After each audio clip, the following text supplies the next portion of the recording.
Electroheads, I'm Tish and welcome back to our channel. Back in 2017, Hyundai released the original IONIQ, and whilst it was a great family car available as a petrol, plug-in hybrid or electric car, it was just a little bit uninspiring. Now skip to 2021 and this car may share its name, but it's something altogether very different. So in today's video, we're going to be taking a closer look at the Hyundai IONIQ 5 and finding out exactly what makes it tick. Is this car just style over substance? Well, hopefully that's what I'm going to answer. So if that sounds good, then please make sure you keep watching. And if you like electric car news and electric mobility news, then please make sure you subscribe to the Electroheads channel. It's based on the Hyundai Group's new eGMP electric underpinnings. Shortly, the IONIQ 5 will be joined by a saloon and larger SUV, as well as smaller models. Okay, so let's start by talking about the styling, because this car is pretty striking. If you're a person that wants to talk to people all the time about electric cars, then maybe this is the one for you, because since I've had it over the last week, it's stopped almost everybody in their tracks to ask me what it is. And considering we're a dedicated electric car channel, I can imagine a lot of you are jumping up and down, because this is exactly what a lot of people want their electric cars to look like. It looks like the future. Hyundai have decided to dare to be bold, and I really think it's paid off. All versions of the IONIQ 5 get front LED headlights as standard, which look fantastic in this retro game style. You've also got the light bar that runs all the way along the bottom and looks like something straight out of Star Trek. The bonnet is now in a clamshell style, and it's pretty minimalistic other than the lights. At the bottom there, you do have air vents which will open to cool the battery. What's everyone's thoughts on these 20-inch alloy wheels? They remind me a lot of an old Spirograph. These were definitely designed by a 90s kid. Yes, I am actually old enough to remember a Spirograph. Personally, I'd probably opt for the 19-inch alloy wheels. They still look fantastic, but they won't be such a hard ride. Also, like the Jaguar I-Pace, you've got pop-out door handles. Apply a bit of pressure in the middle, and they're pop out. The only problem is they're not the easiest to use and they do feel a little bit like a gimmick. But once closed and flushed straight with the body of the car, they do add to that sleek design. It's available in 9 muted colours, in metallic, pearlescent, and also the matte paint finish that I have on my test car. This matte grey paintwork looks fantastic, but there is something that I want to make you aware of. If you wear makeup, like me, then it may end up on the paintwork. It does mark this matte paint quite easily. Plus, if you wear rings, then there is already a small scuff mark on the door handles from opening them up. And I promise Hyundai, it wasn't me, I don't wear rings. Around the side and back of the car, it has a more aggressive, kind of old school hot hatch feel. It reminds me a lot of a Lancia Delta or a Renault 5.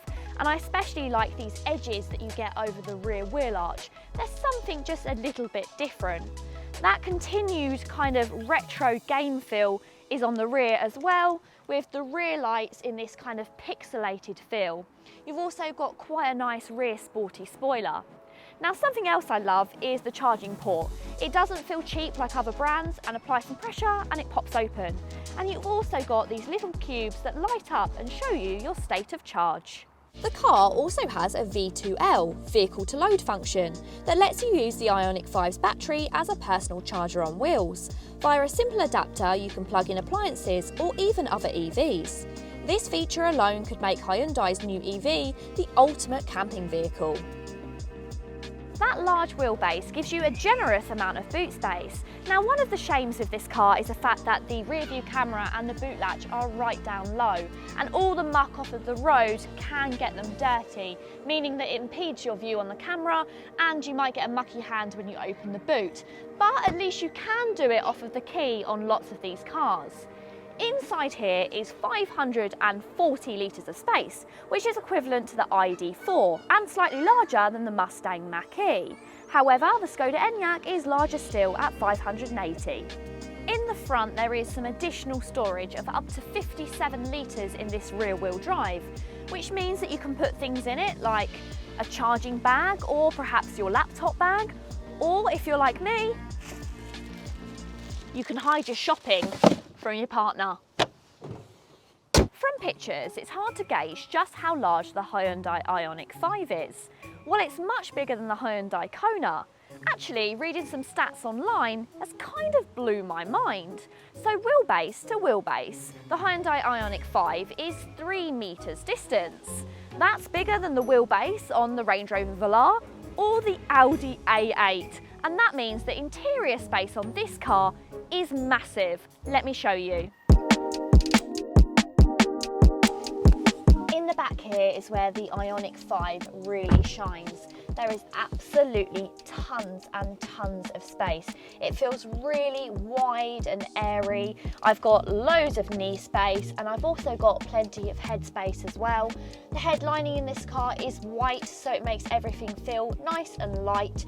You've got a rear armrest with a couple of cup holders, and you've also got 2 rear charging ports back here. Now, I've seen a lot of channels kind of complain that these are USB, the standard ones. And actually, I see that as a good thing because the USB-C, I think they call it, hasn't quite hit off as much as they expected it to. And a lot of people still use the standard USB charging ports. So I see it as a good thing. Just like the exterior, the interior feels very sleek and modern and also quite minimalistic, which I really like. It does feel very high quality in here. You've got a lot of soft touch materials. These 2 screens are brilliant and you've got a great heads-up display in this higher spec model. The only thing that I don't particularly like is the fact that these screens are surrounded in white. I just feel that it lets the cabin down slightly and they would have looked much sleeker in black. You would have had not really such an obvious kind of space around these screens. I also like that when you touch the drive mode, it actually changes the speakers to blue on normal, to red on sport, and to green on your eco mode. But the only thing is it tends to be quite dark in this cabin, which is a bit of a shame. I would have liked some extra light styling other than those speakers. Space and storage is again a real hit with this car. The glove box, oh, chicken satay, oh no. Space and storage again is a massive hit with this car. You've got a couple of front cup holders underneath this armrest which comes up. You've got tons and tons of storage. You've also got some wireless phone charging down there. This armrest does also open up, and yet again you've got extra storage inside. You've got a little bit of extra storage down there, and actually I forgot to mention, this actually slides backwards and forwards, so you can have more space in the front or more space in the rear. You've also got not a conventional glove box. This glove box is actually a lot like a drawer, so you get loads and loads of storage in there. In the UK, the Hyundai IONIQ 5 comes in 2 different battery options. There's a 53 kilowatt hour battery and you've also got a 73 kilowatt hour battery, and it comes in the options of being 2-wheel or all-wheel drive. The 58 kilowatt hour battery has a single 168 brake horsepower motor driving the rear wheels and provides the entry point for IONIQ 5 ownership, getting 238 miles of range. While the 73 kilowatt hour version that I have here is paired with a 214 brake horsepower rear mounted motor, which increases range to 285 miles. The top spec option comprises of the same 73 kilowatt hour battery but uses a second motor at the front, giving a total of 301 brake horsepower and a meaty 605 Nm of torque, but drops the range to a predicted 267 miles. The IONIQ 5 has such a commanding driving position. If you really wanted to, you can sit up super high in this car. Yep, I'm still going. There you go. I can really sit up there if I wanted to. I mean, my knees are nearly hitting on the steering wheel. But if you're a small person and you like to still have a commanding driving position, then this car is brilliant for that. Hang on, let me get back into the position that I'd usually drive in, which actually to me tends to be quite low. But the good thing about that is actually if I want to drive low, I can drive low as well. It's got loads of functionality in the driving seat. The only problem is when I sit down low like this, I do lose a lot of the heads-up display, which is a shame. So I found myself sitting up higher than I normally would so that I can see the head-up display.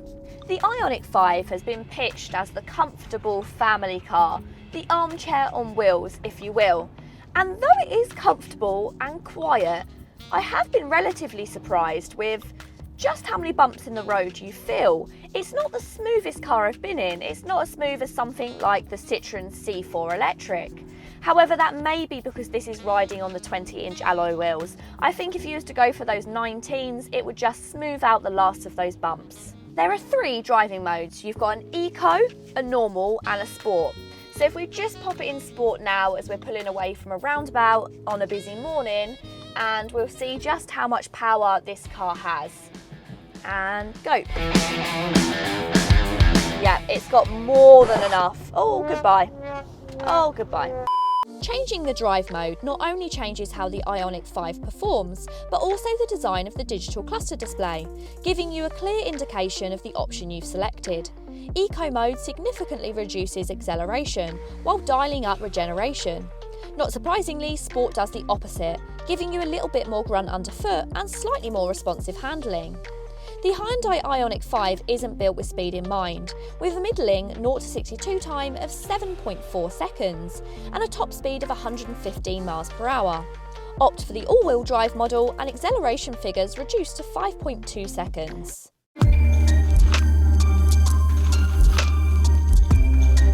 When it comes to charging, the Hyundai is pretty impressive. It charges at a rate of 220 kilowatts. So for instance, the ID3 charges at 125, the Mustang Mach-E 150. So this car is considerably faster at charging. The only problem is finding one of those chargers. I'm really lucky that I've got one of a few 350 kilowatt chargers here at GridServe in Braintree. And that means that I can plug this car in and go from 10 to 80% in just 18 minutes, which is really impressive. Although that is best case scenario. Unfortunately, on 2 separate occasions, I had the cars charging at a maximum of 69 kilowatts and 115 kilowatts, and that was from a whopping great 350 kilowatt charger. The Hyundai family is renowned for having an impressively realistic range, with Kona and IONIQ owners reporting back figures that even suppress the manufacturer's predictions. Something that the Kona does get, however, which the IONIQ does not, is a heat pump as standard. You'll need to add the optional Eco Pack to gain access to the heat pump, which is a shame. So just how well does the IONIQ 5 cope with predicted range? Well, I decided to track a 300-mile journey to see just that. I did stick to economy mode and the journey was made up of 70-mile-per-hour motorway roads. If the predicted range was correct, then I should have arrived at my destination with 86 miles. Unfortunately, the official mileage on arrival was 55, which isn't miles off, but is still a reduction. I did charge a little using a 7 kilowatt charger available at my destination location, and in 2 hours I gained 36 miles. I also popped to a Tesco and thought I'd charge at the 7 kilowatt pod point whilst I had some lunch, but unfortunately charging failed and I gained just 3 miles. Due to the small amount gained at both chargers, I needed to find somewhere with a higher powered charger en route home. I aimed for a 50 kilowatt charger at Costa, but unfortunately that was in use, so I settled for a 22 kilowatt. This time I arrived with 39 miles left and managed 110 miles in 3 hours, which was far more acceptable and enough to get me home. Something that I'm not particularly a fan of is the fact that the heated seats, there's no dedicated button for any of the heated seats or the heated steering wheel. It's actually under a subcategory called warmer, which, I don't know, seems a little bit strange. I don't know why you wouldn't just have a little picture of it or something like that. So once you go into the warmer setting, you can of course turn your heated seat off that way. Because this is one of the higher spec cars, it does also have ventilated seats as well. Now it took me so long to work out where the heated seats were the other day when I was on a long drive that I actually decided to ask the voice command instead. And that didn't go particularly well. Let's see how it works now. Turn on heated seat.